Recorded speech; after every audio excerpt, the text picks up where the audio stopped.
I can still picture the day Jack strolled into my life like it was just yesterday. I was in a tiny cafe, sipping on their cheapest coffee and trying to sort out my thoughts. Then he walked in, looking like he stepped out of a movie scene. No fancy lights or music, just the jingle of the doorbell and the smell of stale coffee mingled with his aftershave. "Mind if I sit here?" he asked, flashing me a charming smile and pointing to the empty chair across from me. "Go ahead," I said, trying to play it cool despite my surprise at his sudden appearance. We hit it off right away, like two peas in a pod. We had the same interests, from binge-watching cheesy TV shows to arguing over the best pizza topping, pineapple, no doubt.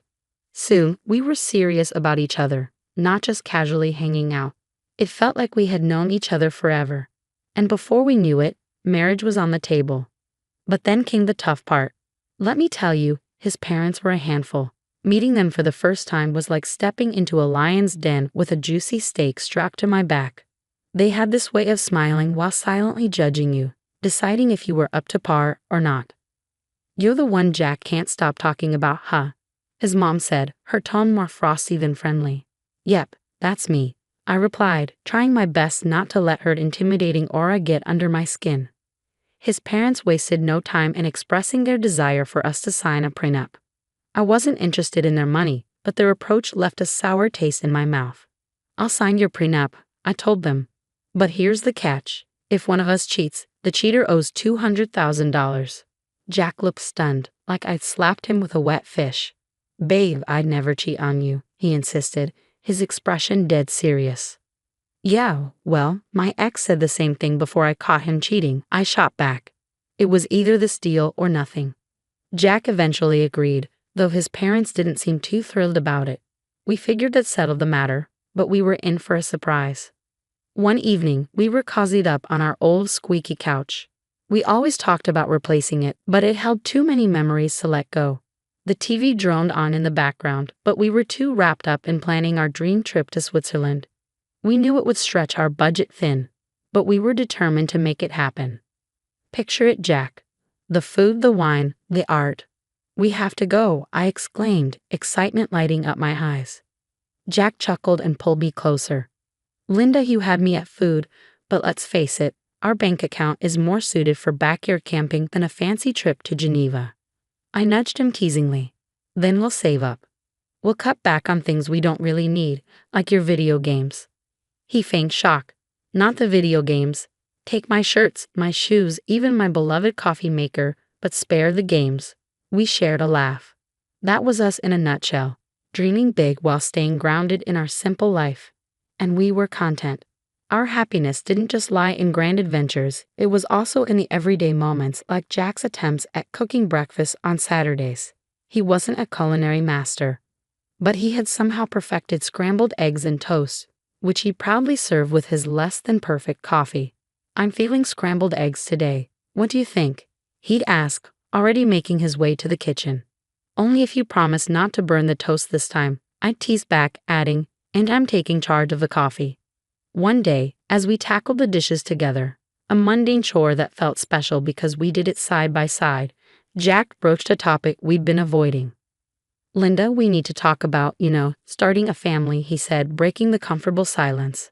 I paused, holding a plate in my hands. "I know it's just scary, isn't it? What if it doesn't happen for us?" Jack turned to me, drying his hands on a towel. "Then we'll face it together. But we won't know until we try, right? How hard can it be?" He chuckled, a mix of nerves and affection in his tone. Famous last words, huh? But that's us. Whatever life threw at us, we tackled it together. Even when his mom started dropping hints about wanting grandchildren every chance she got, we handled it. "Linda, dear, when are you going to give me some grandbabies? You're not getting any younger, she'd say, her tone sugary but her message clear as day. I'd hold my tongue, flash a smile, and chirp, "We're on it, right, Jack?" And he'd chime in, "Mom, chill out, okay? These things don't happen overnight." But as time passed, the pressure mounted. It wasn't just from his mom, but from us too. We longed for a family, but it wasn't falling into place as easily as we'd hoped. Since Sophia found a new hobby in making my life tough, our home felt like a war zone. her sharp words the main ammo. It all boiled over during one Sunday lunch meant to be serene and easygoing. Right on cue, Sophia barged in uninvited just as we were about to dig in. The atmosphere turned tense the moment she stepped in, her eyes scanning the room like she was inspecting a battleground. "Well, isn't this a quaint little setup?" she sneered, eyeing the modest meal I'd whipped up. "Quite the effort, Linda. Looks like you've been slaving away in the kitchen all morning, trying to keep the peace and mustered a smile. It's nothing fancy, Sophia. Just something simple and quick. Please, take a seat." As we settled at the table, she launched into her usual spiel. "You know, Linda," Sophia began, her tone dripping with condescension, "I was chatting with Mrs. Charlotte the other day, and she mentioned how her grandson just became a dad. It got me thinking, when are you and Jack going to give me some good news? Time's ticking, you know." My cheeks flushed with a mix of embarrassment and frustration. I glanced at Jack, hoping for some backup, but he suddenly seemed very engrossed in his meal. "Mom, seriously?" Jack finally mumbled, but it lacked conviction, and we all knew it. Undeterred, Sophia pressed on. "I hate to be blunt, but you're not getting any younger. You work hard for your money. Why waste it on Linda if she can't fulfill her basic duties as a wife? Hiring help for cleaning and cooking would be much more efficient, don't you think?" That was the last straw. "Sophia, I'm doing my best here," I blurted out. "It's not like I don't want kids. And as for the house and cooking, I didn't realize marriage came with a job description." Sophia scoffed. "Marriage isn't a free ride, Linda. You have responsibilities, and frankly, you're not meeting them." The air grew heavy with tension, and tears threatened to spill from my eyes. But what hurt the most wasn't Sophia's harsh words. It was Jack's silence. When he finally spoke, it wasn't in my defense. "Mom's right, maybe we should consider getting some extra help around here. It would take some weight off your shoulders too," he suggested. His words felt like a stab in the back. It was clear I was alone in this. In the days that followed, Sophia's visits became more frequent and her criticisms sharper. She'd scrutinize every corner of the house, pointing out any flaw. "You call this clean?" she'd sneer. "Looks like a pigsty to me." Then came the jabs about my appearance. "Is that what you're wearing? A wife should dress to please her husband. No wonder Jack seems exhausted. He comes home to this." I tried to stand up for myself. "Sophia, I dress for myself, not Jack. And he's tired because he works hard, not because of my outfit." But it was pointless. Sophia had made up her mind about me, and nothing I said seemed to make a difference. Jack's lack of support hit me the hardest. Every night after his mom's departure, we'd end up arguing. "Why won't you defend me, Jack? She's bulldozing over us, and you're just standing by." "Linda, she's set in her ways. What do you expect me to do? Kick my own mom out?" "No, but I expect you to be my partner, to stand with me, not her." It became evident that this went beyond Sophia's disapproval. It was about us, our marriage, and whether we could withstand the onslaught of Sophia's criticisms. As weeks passed, it dawned on me that this wasn't just a passing phase, it was a full-blown assault. If we didn't take action soon, there might not be anything left to salvage. Things between Jack and me had turned frosty ever since Sophia ramped up her criticisms. But it wasn't just our home life feeling the strain. Jack himself had started behaving oddly, and it wasn't solely because of work stress. There was something else, something unsettling. It all began with his phone. Jack used to be open about it, we had no secrets. But then he began leaving the room whenever he received a call. And it was always from the same person, Paul Work. One evening, I tried to sound nonchalant and asked, "Who's Paul Work?" Jack visibly tensed up, a clear sign of nervousness. "Oh, just a new guy at the office. Asks a lot of questions," he replied. But there were more changes. Jack, who never cared much about fashion, suddenly started paying attention to his appearance. The graphic tees and worn-out jeans disappeared, replaced by crisp shirts, slacks, and even cologne. "Since when did you start smelling like a department store?" I teased one morning, watching him style his hair differently. He just smirked. "Can't a guy mix things up every once in a while? No harm in that, right?" Then there were the late nights at work, becoming more frequent. "Another long one, babe," he texted. "Sorry, this project is a killer. I'll be home soon, I promise," he reassured, but it would be well past midnight before I heard his keys jingle in the door. I couldn't shake the feeling that something wasn't right. It lingered like a shadow. That's when I made the decision to hire a private investigator. It felt like a scene from a cheesy TV show, but I needed to know for certain. The evidence arrived in a plain brown envelope. Heartbreaking yet undeniable. Photos of Jack with another woman, their intimacy unmistakable, captured in moments that shattered our years together. But it was the recording that cut the deepest. Their conversations filled with affection and plans made it painfully clear. He was in love with her, or at least with someone else. I sat there, staring at the damning evidence before me, a chilling reality sinking in. This could be the key I needed if our marriage spiraled into a messy divorce. The photos captured stolen moments from our life together, while the recorded words betrayed every "I love you" he ever whispered in my ear. But I kept it all to myself, a heavy burden I chose to carry alone. I wasn't ready to confront him, not yet. I needed time to strategize, to navigate the collapse of our marriage while preserving my dignity. The days that followed passed in a blur.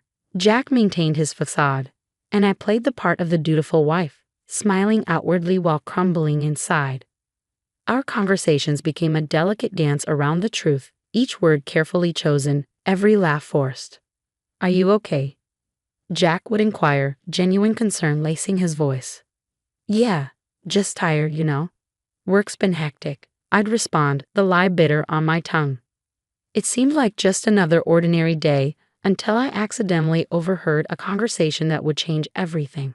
As I passed by Jack's office, the door slightly ajar, their voices drifted out. It was Jack and his mother, Sophia, and their conversation wasn't casual. Their tones were serious, filled with purpose. "I can't keep this up, Mom. It's not just about having kids anymore. I don't feel the same way about Linda. It's like we're living together as strangers, not as a married couple," Jack admitted, his voice heavy with exhaustion. Sophia's reply was cutting. "Well, can you blame yourself? She hasn't given you a child. And what else has she really brought to this marriage? But let's not be hasty. My 65th birthday is approaching, and we wouldn't want to miss out on a generous gift from her, would we?" Her cynicism felt like a stab in the heart. They were using me, planning to keep me around just long enough to benefit from a lavish birthday present before discarding me. "Exactly, dear. Just a bit longer," Sophia affirmed, her words dripping with malice. I stood there, stunned and furious. They were plotting to push me out of the family as effortlessly as crossing off an item on a shopping list.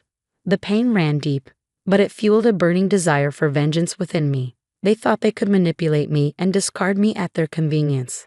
I was determined to prove that I wasn't just a pawn in their twisted game. A few days later, we gathered for a family dinner that felt more like a scripted performance than a meal. Sophia brought up her impending birthday with a smile that made my stomach churn. Leaning in, she asked, "So, Linda dear, what do you have planned for my birthday? Something special, I hope." I met her gaze calmly. "Actually, Sophia, I've been thinking of arranging a dinner at the city's most luxurious restaurant, an unforgettable evening." Her eyes gleamed with anticipation, and she exchanged a satisfied glance with Jack. They believed they had me cornered, but they didn't realize I was already 2 steps ahead. "Oh, Linda, that sounds lovely. Just close family, you know, keep it intimate," Sophia cooed, her voice oozing with insincerity. "Absolutely, Sophia. We'll make it a memorable occasion," I replied, the words leaving a bitter taste in my mouth. The weeks leading up to Sophia's 65th birthday felt like a slow march towards a reckoning. Every smirk from her and every indifferent nod from Jack fueled my resolve. My plan was straightforward yet daring. Orchestrate a lavish dinner as a supposed gesture of affection, then unveil a monumental surprise. As with all well-laid plans, the devil was in the details. The night before the party, our home crackled with tension. Jack, oblivious to the storm brewing, lounged casually on the couch, absorbed in his phone. "Everything ready for tomorrow?" he inquired, still glued to the screen. "You could say that," I replied, my voice masking the turmoil within. The day arrived, and as guests streamed into the opulent dining room we had reserved for Sophia's celebration, anticipation hung heavy in the air. My pulse quickened, not from nerves, but from the excitement of what was to come. Sophia, relishing the spotlight, luxuriated in the grandeur of her surroundings. "Oh, Linda, you've truly outdone yourself. This place is divine," she proclaimed loudly enough for neighboring tables to hear. As we settled in, the evening unfolded with the peculiar cheer typical of family gatherings. Laughter rang out, stories were shared. Then, as the dessert plates were whisked away, the waiter approached with the climax of the evening. The bill. He leaned in discreetly and murmured the staggering dinner costs. $66,000. I handed over my credit card, my action going unnoticed by most. Then, with a strained smirk, Jack decided to drop his bombshell. Linda, it's time for the truth. I'm done with this, with us. I want a divorce. His words hung heavily in the air, suffocating the room. Before I could fully process his announcement, Sophia, sharp and unyielding, interjected. Well then, now that's out in the open, it's best you leave, Linda. Tonight is about family, and well, you're no longer part of ours. The room fell into a hushed silence, every gaze fixed on me, awaiting my response. But I refused to crumble. With a composure I didn't truly feel, I rose from my seat, nodded, and departed without a word. The chill of the night air slapped against my skin as I made my way home, the weight of finality crashing over me in waves. By the time I reached Arno's apartment, I had a plan. I gathered my essentials, my numbness morphing into steely determination. This was the end of one chapter and the beginning of another. As I sealed my last suitcase, my phone buzzed incessantly. Initially, I ignored it, but curiosity got the better of me, and Sophia's voice erupted from the other end. Linda, the payment didn't go through. You need to fix this right away, Sophia's voice demanded. The irony was bittersweet. In my preparations, I had blocked access to the shared account, anticipating it would be Jack's first move. Oh, Sophia, what a shame. But since I'm no longer considered part of the family, as you've made abundantly clear, I'm afraid you'll have to handle this matter on your own. Her indignation crackled through the phone, but it was a symphony to my ears. The ensuing chaos was a fitting conclusion to the charade my marriage had become. I heard tales of the restaurant staff demanding payment, Sophia's escalating fits, and eventually the police being called to defuse the situation she had incited. In the end, it was Jack and his kin who scrambled to settle the bill. A poetic retribution for the betrayal and indignity they had subjected me to.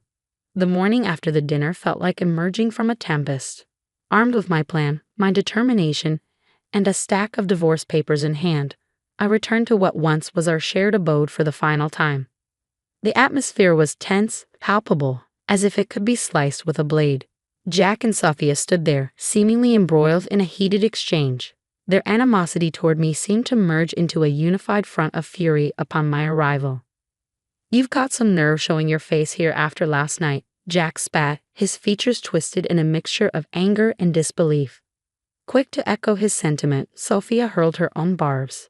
Ingrate, you've brought shame upon us in front of the entire city. Do you comprehend the humiliation of having the police summoned on account of your actions? People were laughing, filming. I met their fury with a composure I hardly felt. Shame? Is that your primary concern right now? I retorted, tossing the divorce papers onto the table, placing the incriminating photos of Jack's infidelity atop them. Perhaps you should direct your attention to this instead. Jack's complexion drained of color as he picked up the damning photographs, with his mother looming over his shoulder. Their rage dissolved into shock, then morphed into panic as they comprehended the gravity of the situation. And let's not overlook the prenup, shall we? I pressed on, my voice unwavering. You stray, you pay, precisely $200,000. Sophia's features contorted into a snarl. You wouldn't dare. You can't do this to us. Oh, but I can, and I will, I retorted, my voice devoid of warmth, resolute in my decision. Recognizing the gravity of the situation, Jack altered his approach. Please, let's discuss this. We can find a solution. I couldn't suppress a bitter, mirthless laugh. Find a solution? You think a few words can undo everything. No, Jack, it's over. Sophia, ever the master manipulator, attempted to soften her stance, her tone dripping with false concern. Linda, darling, think about what you're doing. This will destroy us.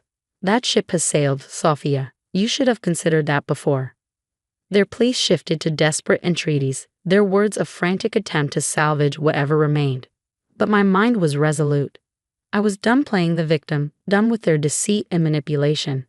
In the end, Jack had no recourse but to borrow money from his parents to settle with me.